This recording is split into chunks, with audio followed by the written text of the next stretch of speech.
2011 Dodge Ram here. It's a 2500. This is the 6.7.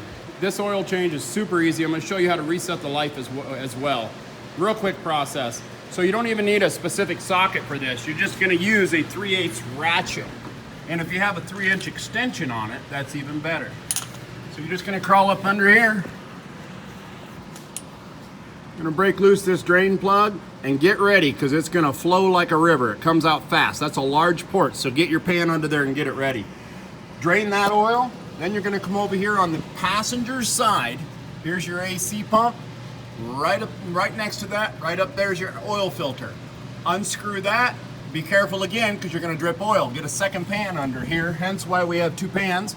And so we can drain the oil and let that filter come down.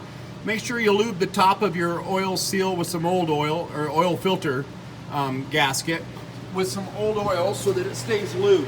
Now we're using a Wix oil filter. It's going to be a 57620. Put that back on, top it off with oil. Your oil capacity is going to be 12.05 quarts. But don't hold me to that because some filters are smaller and some are larger. So after you put the 12.05 quarts in it, fire it up for about 5 seconds, shut it back down, check your oil, and top it off as needed.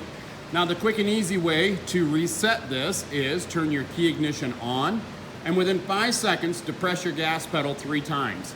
Shut your key off, and then fire it up. Your oil life should reset. If it doesn't, then you probably didn't do it within 5 seconds. Try it again. Again, ignition on, 3 times on the gas pedal, ignition off. So I hope this video helps you out. Please click like, please click subscribe, click on my name underneath this video for all my other how-to videos, and as always guys, enjoy.